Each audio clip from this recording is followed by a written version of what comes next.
दो पौड़ी सतगुर थे निसंग परम चुकाइए, सतगुर अखे कार तुकार कमाइए। गुरु जी ने वाणी में पार ब्रह्म में और गुरु में कोई भेद नहीं माना है।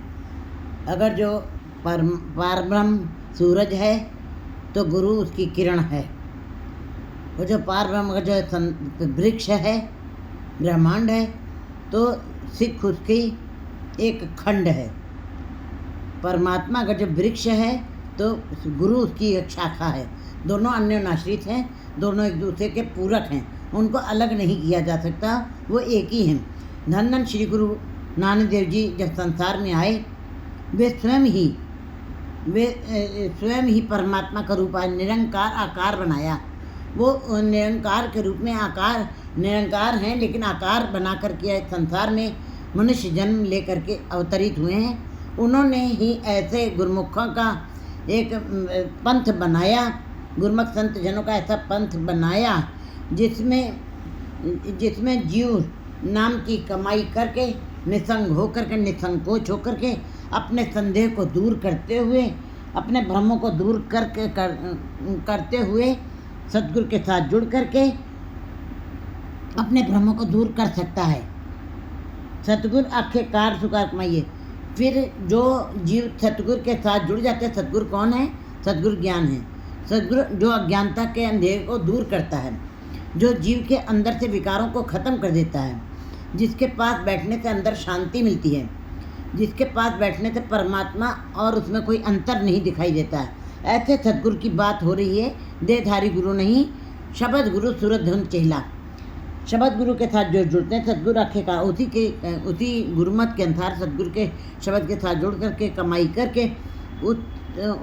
करते हुए, उन्हीं की बातों को, उन्हीं की शिक्षाओं को मानते हुए अपने संसार में कार्य करते रहते, कार्य व्यवहार करते हैं उनकी शिक्षाओं के ऊपर चलते हुए। तो कार्य कमाइए। ऐसे जीव जब सतगुरु के बताए हुए मार्ग पर चलते हैं और संसार के कार्य व्यवहार भी उसी के बताई हुई बातों के अनुसार संसार में विचरण करते हैं। सतगुरु होए दयाल तन नाम ते आइए।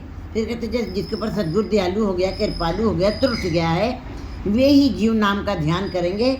बाकी सारे जीव नाम से वंचित रह जाएंगे, क्योंकि गुरु तो सब लोग करते हैं, गुरुद्वारे तो सब आके बैठते हैं, लेकिन सारे जीव जो हैं सारे जीवों के पर गुरु तो उठ नहीं जाता है।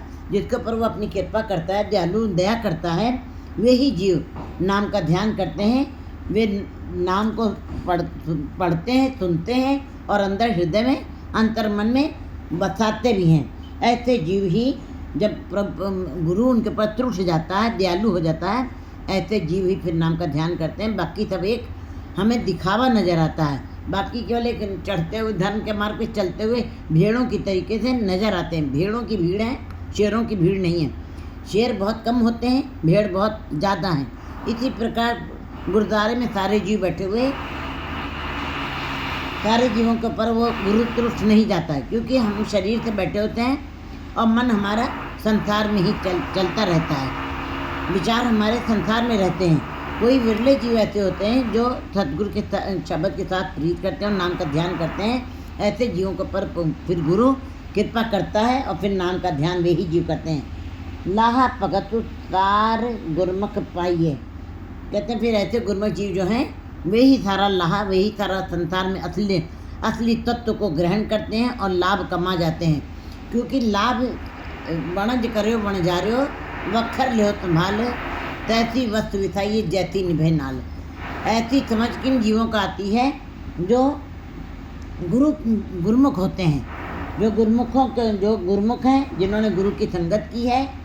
लाहर भगत सुतार वे ही भक्ति के सार तत्व को अपने अंदर संचित करते हैं और वे ही संसार से असली में लाभ खट के जाते हैं।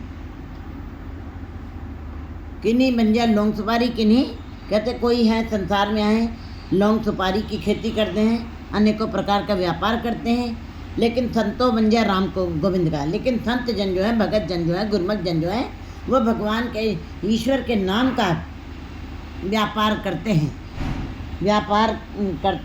और ऐसे जीवों को ही गुरमुख कहा जाता है। मनमुख कूड़ गुबार कूड़ कमाइए। मायावी जीव, मूर्छित जीव, जिनको कोई ज्ञान नहीं, संसार में रहते हुए निरंकार की कोई समझ नहीं है और उनका सारा समय संसार में ही व्यतीत होता है। उनकी ये इंद्रियां, आँखें, नाक, रसना, कान, जो भी जिसका काम है वो केवल संसारिकता में ही रमी हुई हैं ये इंद्रियां। ऐसे जीवों को संसारिक जीव कहा जाता है।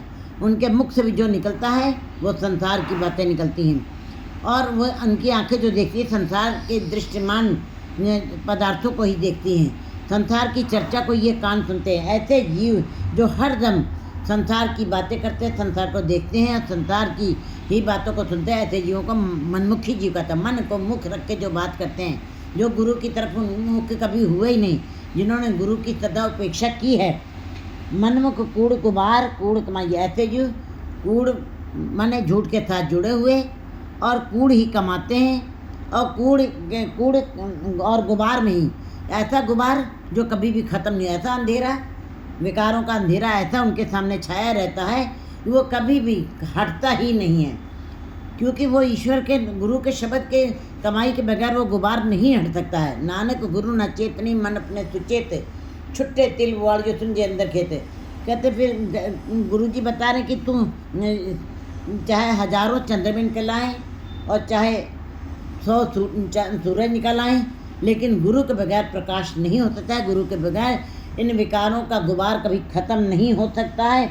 इसीलिए मायावी जीव, मनमुखी जीव सदा ही झूठ के साथ जुड़ करके विकारों के गुबार के अंदर ही सदा बने रहते। उनका ये अंधेरा, उनका ये गुबार कभी ख़त्म नहीं होता है। कूड़ कमाइए और झूठ को कमा करके उनके लिए शेर और बकरी में भेद ही उनको नज़र नहीं आता है। शेर और बकरी के भ्रम में ही सदा पड़े रहते हैं।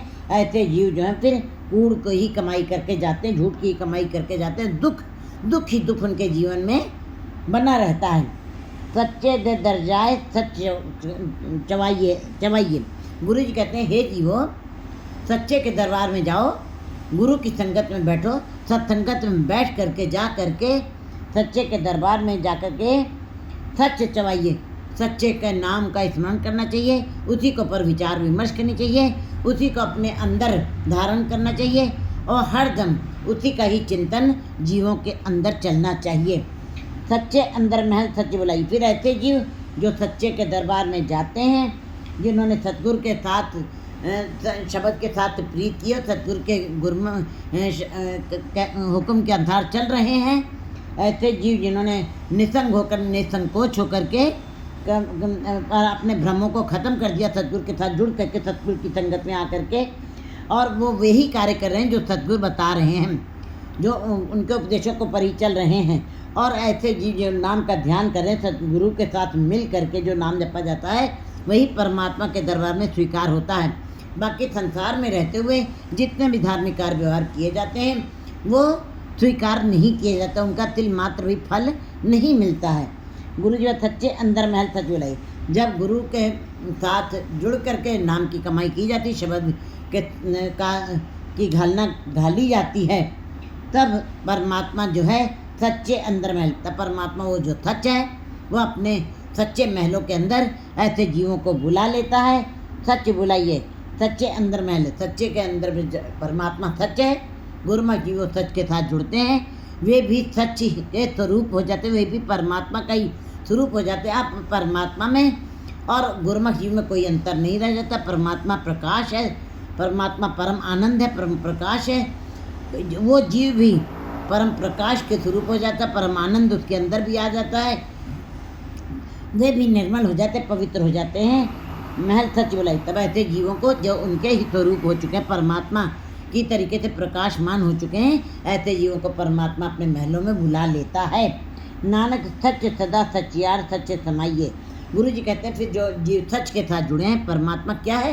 परमात्मा सच है, परमात्मा महाप्रकाश है, परमात्मा परम आनंद है, परम प्रकाश है। कहते हैं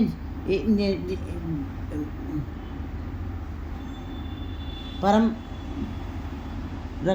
प्रकाश है। गुरु जी बता रहे हैं परम आत्मा है, परम आत्मा, जब जो आत्माएं फिर उसके साथ जुड़ती हैं, उस परम के साथ, उस उत्तम के साथ, उस महान शक्ति के साथ जुड़ती हैं।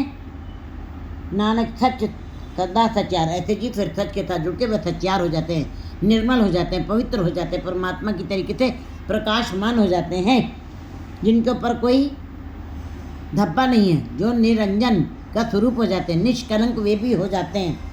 सच्चार सच समाई, और फिर सच में ही समा जाते हैं। जो जल में जलाई खटाना, जो ज्योति सिंह जो समाना, इसी प्रकार उनका स्वरूप हो जाता परमात्मा में, और उनके स्वरूप में कोई अंतर नहीं रहता। राम कबीरा एक भय हैं, कोई न सके पछानी, ये अवस्था उनकी बन जाती है। 15 पौड़ी।